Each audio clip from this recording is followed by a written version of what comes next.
Sergeant Griffen very heavily criticized me, taking to extreme oversimplifications of my position on religion. I recognize that religion is the root cause of the continued existence of bigotry.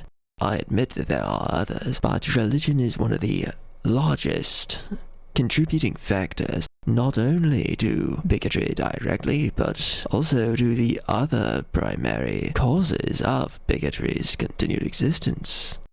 It cannot be blamed for everything, but by no means does it get scot-free either.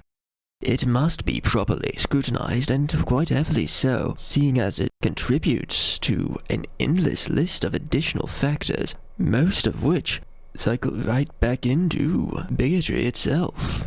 The very purpose of religion is to give people a sense of meaning and security whilst allowing them to point at something if they lack an answer to why something happened, or in other words, religion was created by people who were incapable of handling existential crises. Instead, the religion tells you that these existential crises are created by the evil power, and to avoid them.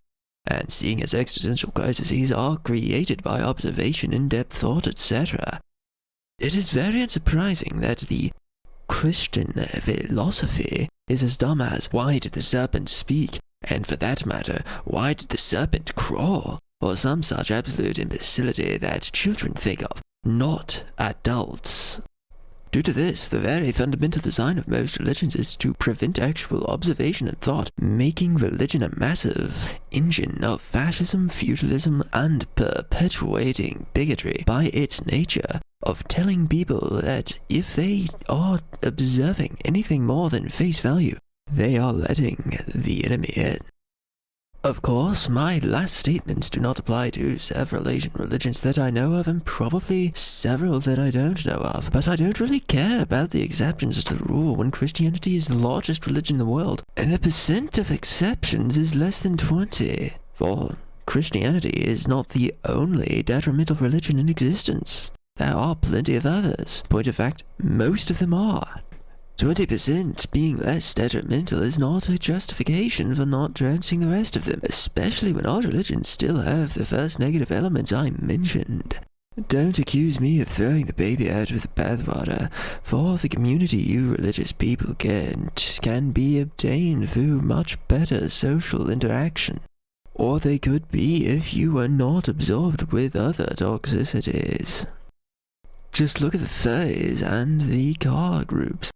They have a great culture with far more returns than religious groups which primarily have a single person talking and only 20 minutes of actual interaction per meeting versus ours with car meets and fur cons. No doubt many of you are seething or cringing at the connection I made between furries and car groups, but that of course merely further indicates the other toxicities I was discussing. This is why you can't find a better community, because your communities are all branches from those which are poisoning your societies.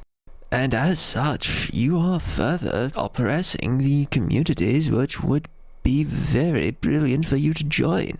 Your hostility to them is forcing them underground, which makes it far harder for you to see through the misinformation surrounding them and prevents you from properly learning from them, and at very least implementing them in your current organizations.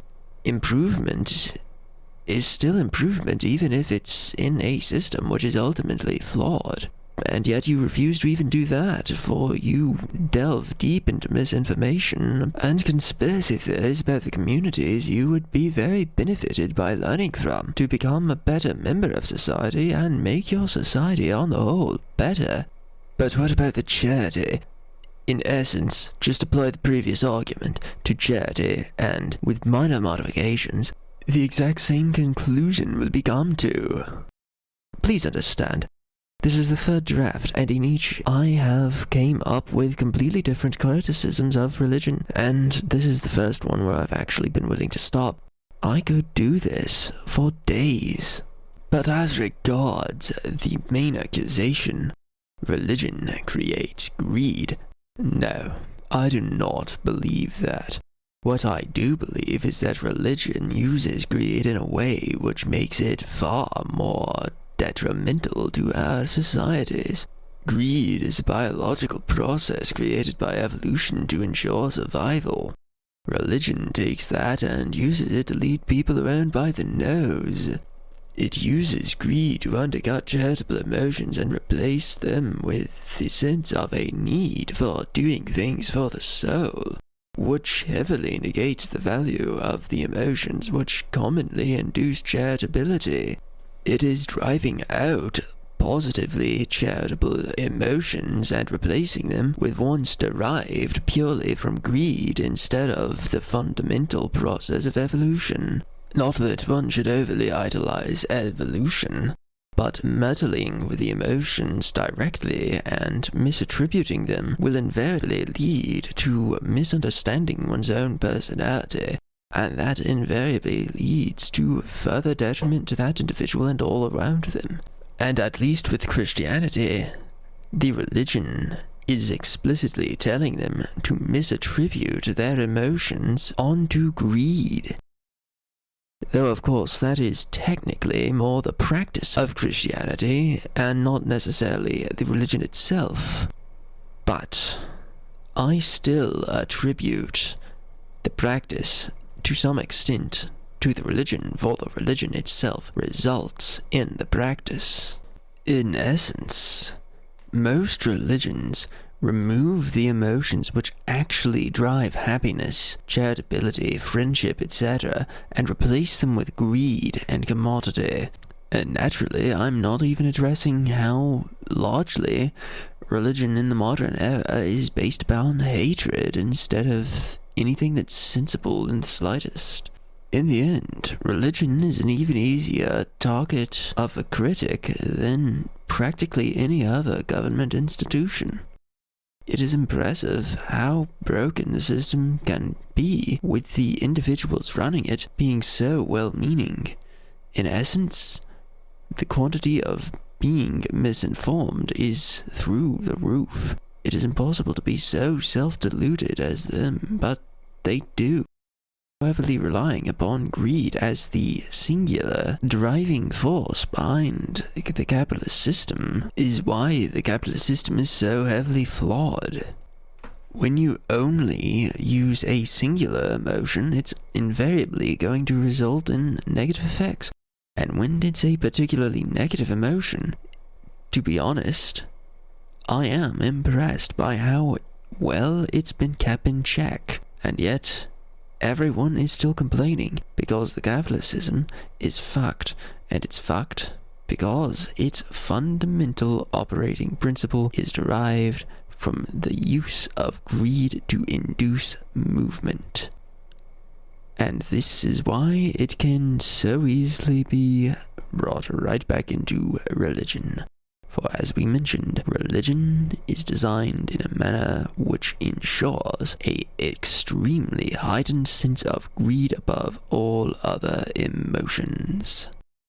When looking at the rhetoric of many Christians, it would seem like this would already have been something they would have addressed, and yet they refuse to. In many cases, Christians are the ones most heavily pushing for more greed-based systems, which remains forever perplexing, seeing as it's counterproductive in their own religion's ideology. The hypocrisy and idiosyncrasy is insane, which, once again, is primarily a cause of the religion's own internal issues, which they train themselves to never observe. Once an individual has been induced to become less logical, they will further denigrate logicality.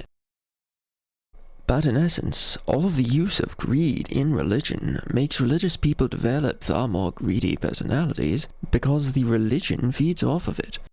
This then results in a heightened level of greed in religious people, and in the societies they most directly interact with. You must take Griffen's statements with a grain of salt, as he is telling you to do. In fact, you must do that with everyone's statements, including your closest family and friends.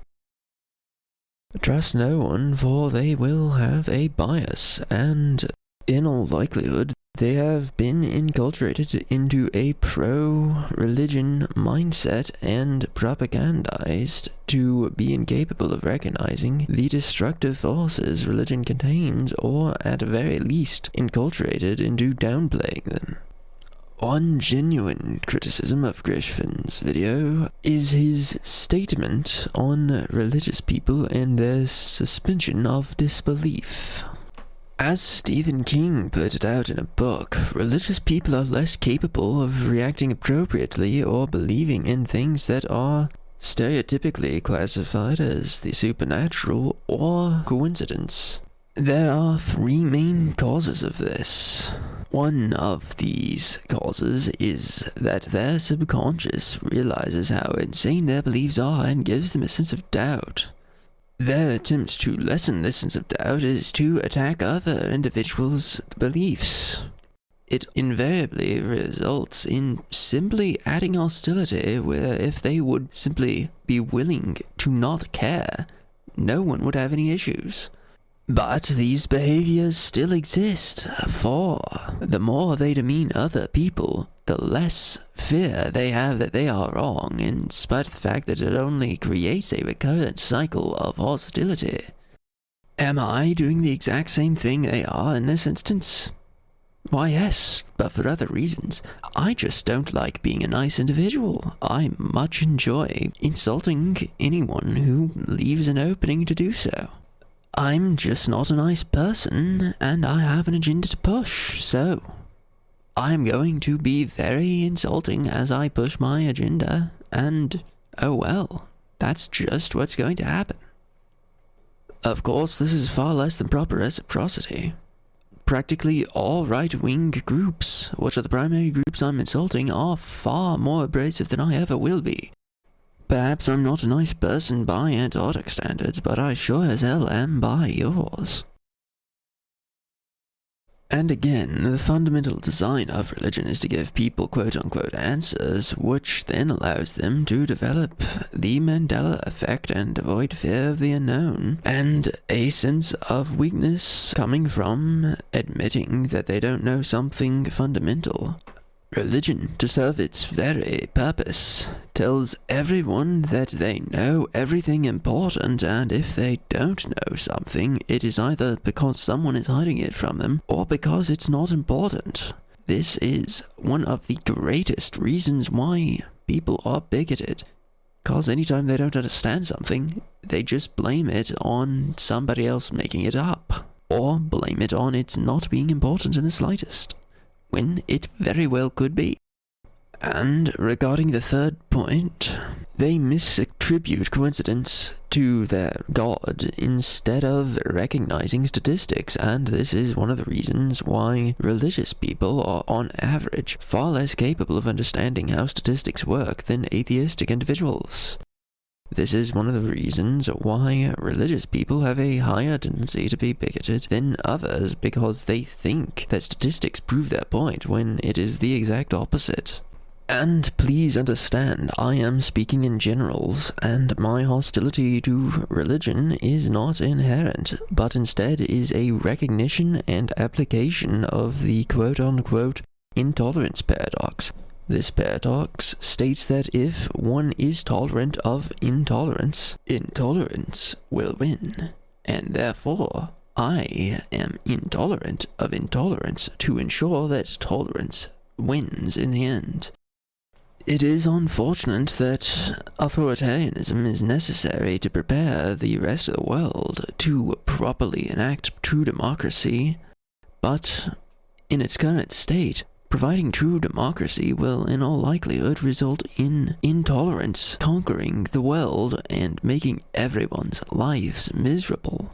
Thus, I will apply appropriate levels of authoritarianism to ensure that said authoritarianism is a very short-lived affair. I want everyone to have total freedom.